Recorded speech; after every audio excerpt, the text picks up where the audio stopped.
taifa letu Kenya, Kenya, Kenya nchi yetu. Kenya, Kenya, Kenya taifa letu Kenya, Kenya, Kenya nchi yetu. A'udhu billahi minash shaitani rajim. Bismillahir rahmanir rahim. Assalamu alaikum wa rahmatullahi wa barakatuh. Ni msimu mwingine tena ambapo tunasherehekea siku ya Jamhuri nchini Kenya. Ili kupata taswira kamili ya mambo yalivyokuwa kabla ya ukoloni, wakati wa ukoloni na baada ya ukoloni, tulilivalia njuga swala hili ili kupata ukweli wa mambo yalivyokuwa. Ungana nami Amari Nyawa katika safari hii ya kuchipua ukweli wa usulia wa taifa letu la Kenya. Katika safari hii tulizungumza na Wakenya kutoka tabaka mbalimbali. First of all, ningependa kusema Jamhuri Day ni siku ya furaha kwangu kama Mkenya, na kwa jumla wa Kenya wote tunafurahia since hii ni siku tulipata independence. Hii ni siku yenye tulikuwa independent from the colonial powers. Tunajivunia sana, unaona, kwa sababu since then tumemake strides za maana kufikia mpaka mali sasa tumefikia. Mimi naitwa Maureen Adhiambo kutoka South Nyanza, Migori. Kwa sasa hii naishi Jogoo Road. Mimi Jamhuri kwangu this year imekuwa mbaya sana. Tena sioni kama kuna Jamhuri itakuwa mbaya kama ya this year, cause corona inaua watu. Mimi upande wangu imekuwa ngumu sana cause I'm a single mother. I have 4 kids. Ni mimi nawashughulikia, but ile kazi stable pia bado hakuna. Ni kidogo kidogo tu ya usafi ndio at least wakule waende shule. So kwangu uchumi naye imekuwa mbaya zaidi. Juni ile unapata kidogo ni kukula tu. Jina Muhammad ya sehemu za Kiambu county maeneo ya Kirigiti. Kuna mengi ya kusherehekea, ila kuna mambo bado kuna changamoto ambazo bado zinawakabili Wakenya, na wengi wao bado wanaishi kama scooters kwa jina la Kiingereza. Hawana sehemu ambayo wanaweza wakajivunia kuwa ni kwao. So hata bado kuna sehemu zingine ambazo zinamilikiwa na white settlers. Hatukomea hapo. Tuliweza kuzungumza na wataalamu wa mambo ya kihistoria. Aidha, tulimulika mwenge wetu upande wa kidini ili kupata kujua mchango wao katika kunyakua uhuru wa Kenya. Karibu. Bila shaka hizi ni siku muhimu katika taifa letu kwa sababu zinatukumbusha daima juhudi zilizofanyika na wazee wetu kuipa nchi yetu uhuru. Kutukunjulia jamvi hili la kihistoria ya Kenya, ili tulazimu tusafiri hadi kisiwani Mombasa ambapo tulimpata gwiji wa masala ya kihistoria Bwana Stambuli, mwana wa Sheikh Abdullah Nasir. Tulianza kwa kumsihi atueleze mambo yalivyokuwa kabla ya ukoloni, na haya ndiyo aliyokuwa nayo. Historia ya sehemu hii ya pwani ya Kenya ni ya muda mrefu, na wengi katika Wakenya hawaijui inaanza wapi, isipokuwa baadhi ya wasomi, si wasomi wote. Baadhi ya wasomi waliokaa wakasoma kuhusu masuala ya historia, mambo ya makavazi na kugundua vitu vya kale. Hawa wachache wanajua historia hii yatoka wapi. Lakini historia kuandikwa sehemu hii ya Afrika Mashariki, ufuo wa Afrika Mashariki kwa jumla, imeanza mwaka 45 mpaka mwaka wa 6 miladia tunavyoita Kiislamu. Wengine wanasema 45 to AD 60. AD 45 to AD 60. Kulikuwa na wasomi ambao wanaambiwa wamechanganya damu ya Kigiriki na Kiroma, lakini walikuwa wako kwenye utawala wa Misri au kipenda Egypt. Waliandika namna ya kusafiri kwenye bahari Hindi. Kitabu maarufu kinajulikana kwa jina la Periplus of the Erythraean Sea. Hapa ndipo ilipoanza kuandikwa historia ya eneo hili. Na ukisoma kitabu hicho utaona kwamba palikuwa na wenyeji huku. Tutakuja kwenye haya baadaye.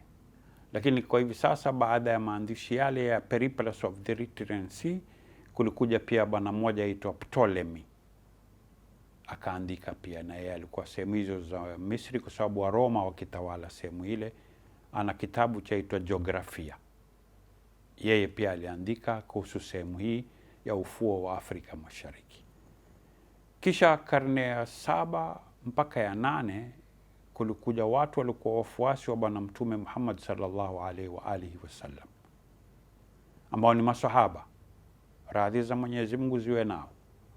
Walipokuwa wateswa sana, baada ya kama miaka 5 ya kulinganiwa ujumbe Mtume Muhammad sallallahu alaihi wa alihi wasallam, mateso yale walikuwa washindwa kuvumilia, wengine wauliwa, wengine wateswa sana. Wakamtaka rai bwana Mtume Muhammad sallallahu alaihi wa alihi wasallam kwamba, ya Rasulullah, wapi tuweza kupata sisi mahali tukafanya ibada zetu na tukamwamini Mungu wetu kwa njia ya salama? Na bwana Mtume akawashauri kwamba kuna sehemu ya Habash ambayo sasa hivi yaitwa Ethiopia, ambapo aliwaambia kwamba pana mtawala si Muislamu, lakini kwa sifa nilizosikia atawawata muwe na usalama na kuendeleza ibada zenu. Kwa hivyo pana makundi mawili ya masahaba walikuja sehemu ile ya Ethiopia, na baada ya muda yasemekana walisongea kusini kidogo, wakafika sehemu ambayo Waingereza waiita Shungwaya Bantu Empire, yani milki ya Kibantu ya Shungwaya.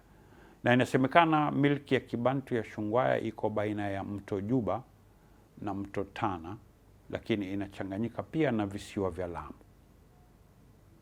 Kwa hivyo hili ndilo linalotupeleka mara nyingi tukizungumza masuala ya Uislamu kuingia huku, tunaweza kuthibitisha kwamba Uislamu ulikuja kwenye ufuo huu wa Afrika Mashariki muda mrefu kabla hata ya Uislamu kwenda Madina.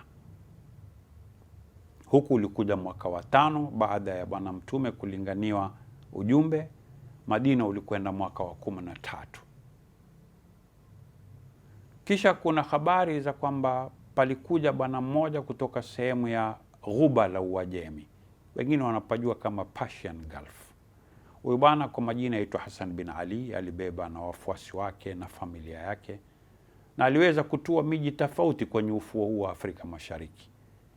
Mwaka aliokuja sehemu hizi yeye ni mwaka wa 975 miladia, 975 AD, karne ya 10. Huyu bwana naye alikuja huku, Hassan bin Ali na watoto wake. Akawacha watoto Mogadisho, Barawa, Lamu, Malindi, Mombasa, na yeye mwenyewe akienda mpaka Kilwa, akawa atatua pale Kilwa yeye aanze maisha mengine. Kisha karne ya 11, 12 na 13 pana wataalamu wasomi mashuhuri wa bara Arabu. Mmoja anajulikana kwa jina la Al-Idrisi, mmoja anajulikana kama Al-Masudi, na mmoja anajulikana kama Al-Makrizi. Hawa ni wanachuoni wa historia na wengine ni wa jiografia ambao wameandika na kitabu kimoja mashuhuri kinachojulikana chaitwa Muruju Dhahab, au kwa jina la Kiingereza Golden Meadows. Kisha ikaja ikatukia kwamba baada ya hao mabana, karne ya 14 alikuja bwana mmoja aitwa Muhammad bin Abdullah almaarufu aitwa Ibni Batuta. Alizaliwa mji wa Tangiers, Morocco.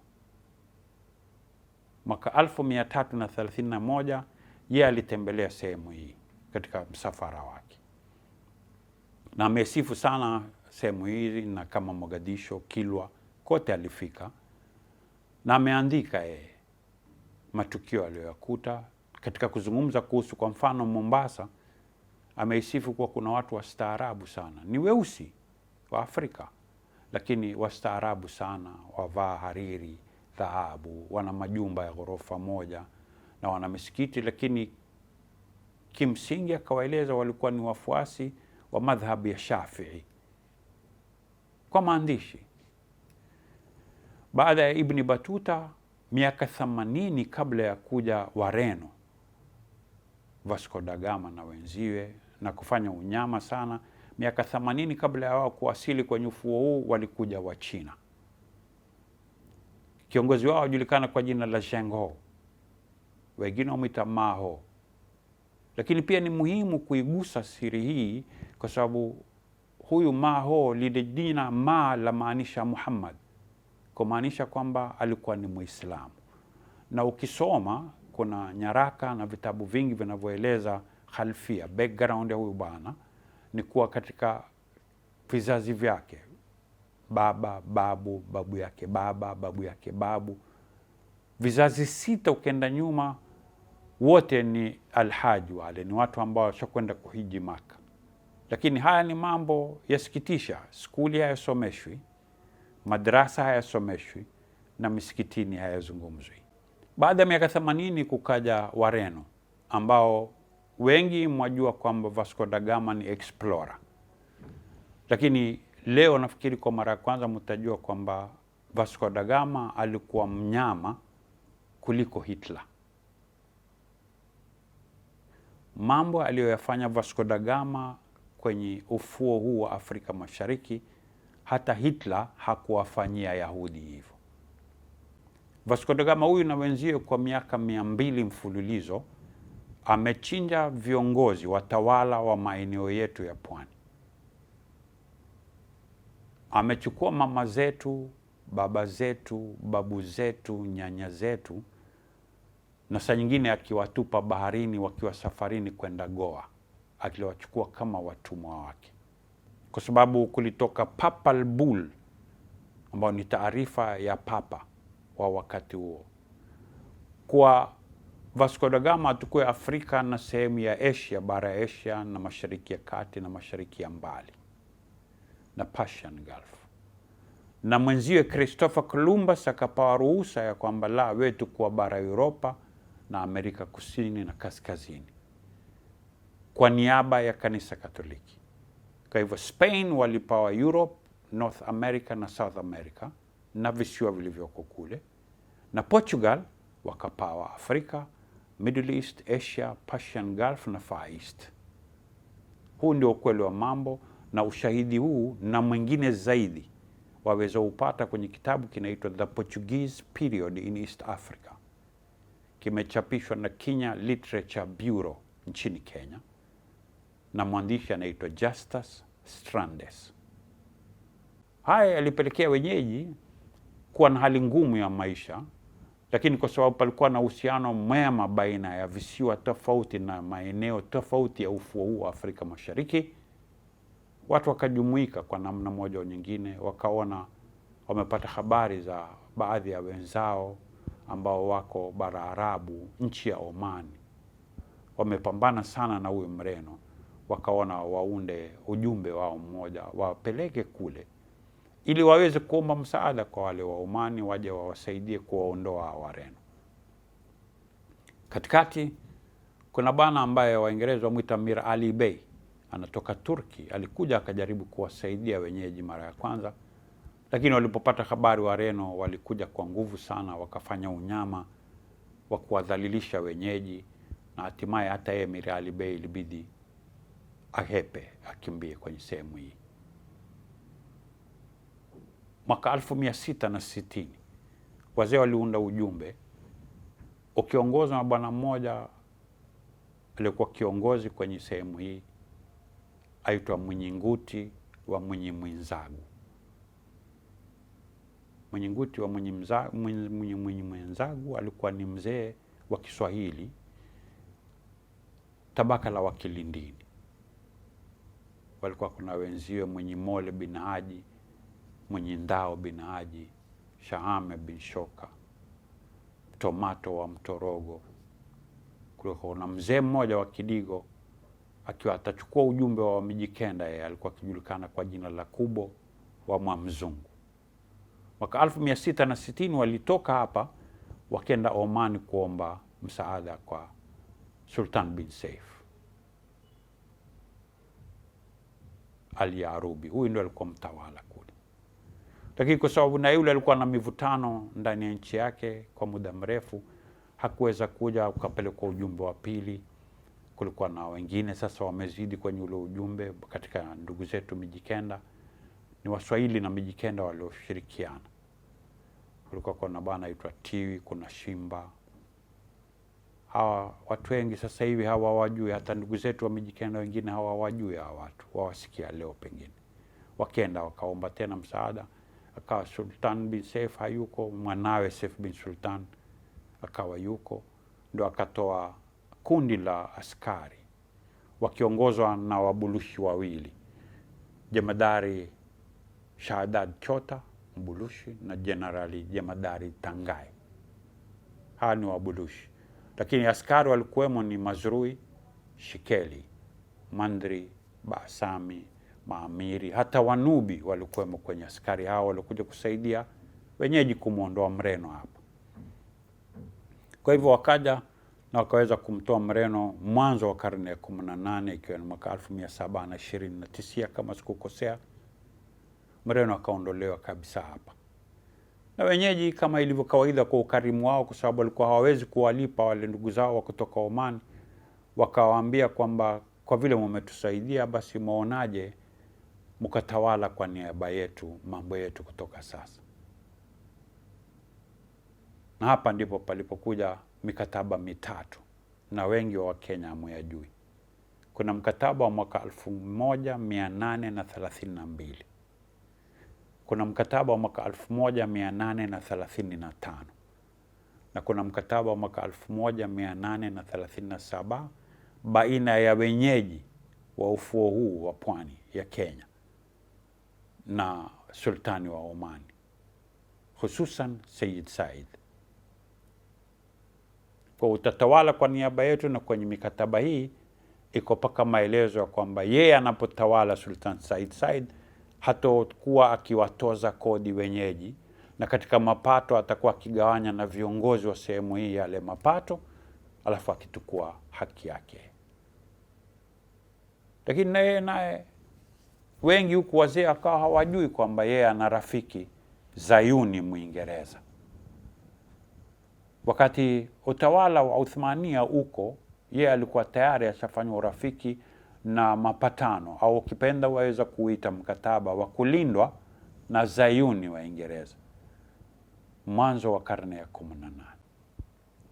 Tarehe 14 Disemba mwaka 1895, 14th December 1895, Sir Arthur Hardinge kwa niaba ya milki ya Uingereza na Said Thuwain bin Hamad kwa niaba ya milki ya Oman wanatia sahihi yale mamlaka aliopawa yeye Muomani na wazee wetu kwa mikataba ya 1832, 1835, 1837. Mamlaka yale yale yeye anampa Mwingereza bila ya idhini ya wazee wetu,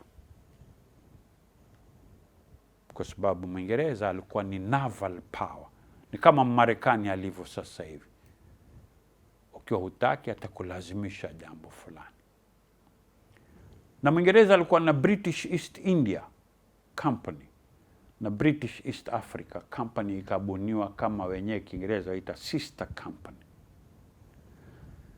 Lakini waliotea paka alipokuja Baraghashi, kwa sababu wale walikuwa na ujasusi wa hali ya juu wa Uingereza, wakajua huyu kidogo laini huyu.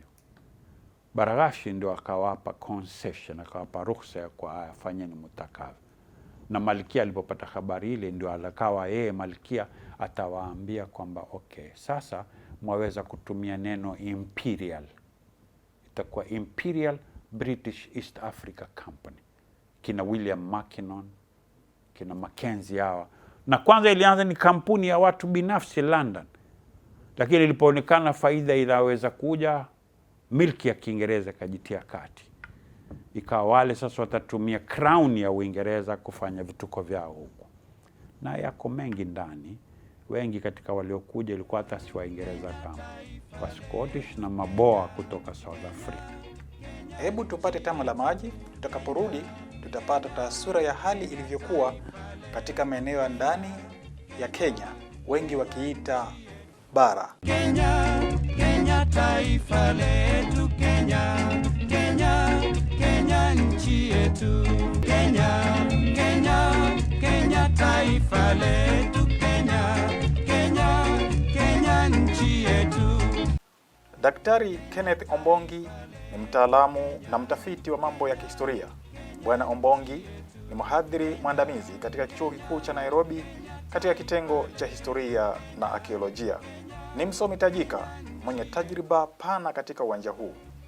Bwana Ombongi anaanza kutupa taswira kamili ya maisha yalivyokuwa katika sehemu hizi za ndani ya Kenya. And interior was generally made up of different communities which were fairly autonomous of one another, living in varying ecological zones that forced them to depend on each other. And this is what we call in historical discourse the conducted barter trade.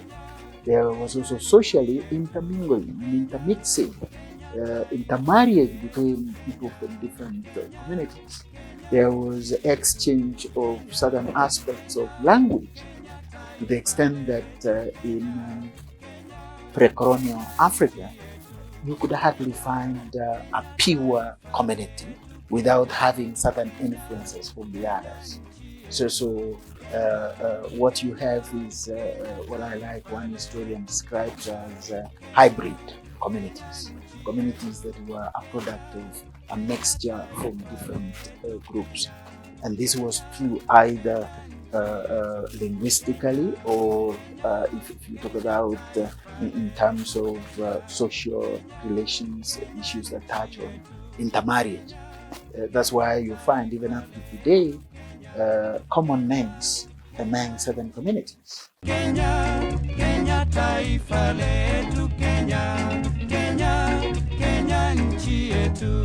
Kenya, Kenya, Kenya taifa letu, Kenya, Kenya, Kenya nchi yetu. Was basically occupied by the British purely as an accident.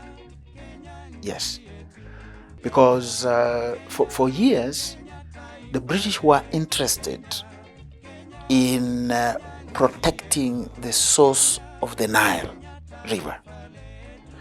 And the reason why they wanted to protect the source of the Nile River is because they had their influence in Egypt. The economic life of Egypt, even up to today, depends on the waters of the Nile. The British had a lot of interest in Egypt. The British interest in Egypt was both economic and political, because one, Egypt was actually the gateway to Asia, through the Suez Canal to Asia, instead of going round like the Portuguese did.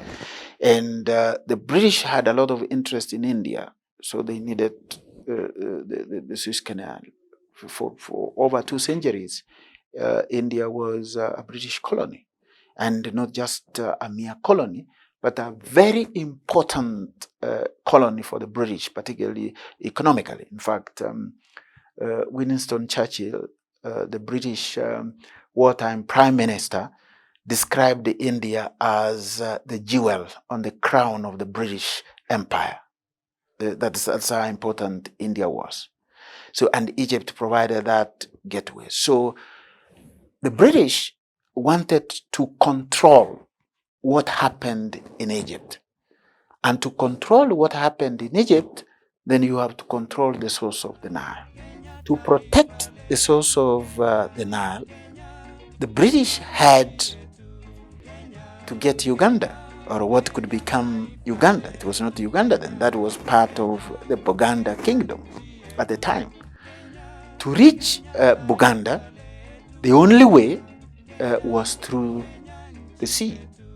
So when they come to Mombasa, then you have to negotiate with those who control Mombasa, who the Sultan of the coast then stationed in Zanzibar. That is how the negotiations began, and then they got access to the interior to get to the source of the Nile, which was really Lake Victoria. Then they had to build a means of transport from Mombasa to where the source of the Nile is. It was in the course of building what was called the Uganda Railway. It was not the idea of Kenya-Uganda Railway came much later. It was the Uganda Railway, the only one. Now has become the SGR, the Uganda Railway. Their goal was to reach Lake Victoria, was to reach Buganda and have influence over the Buganda kingdom, that controlled the area. While passing through, there was this patchwork of, which some historians describe as a patchwork of wasteland, full of wild animals, according to their thinking. It was an empty wilderness, which had really nothing. But then they discovered that this can be turned into some productive land. It is actually the railway that could ultimately now make the British to decide that we will colonize Kenya. Officially, colonialism starts from 1895, when the British government officially took over now the East African Protectorate and put it under what they were calling the Colonial Office.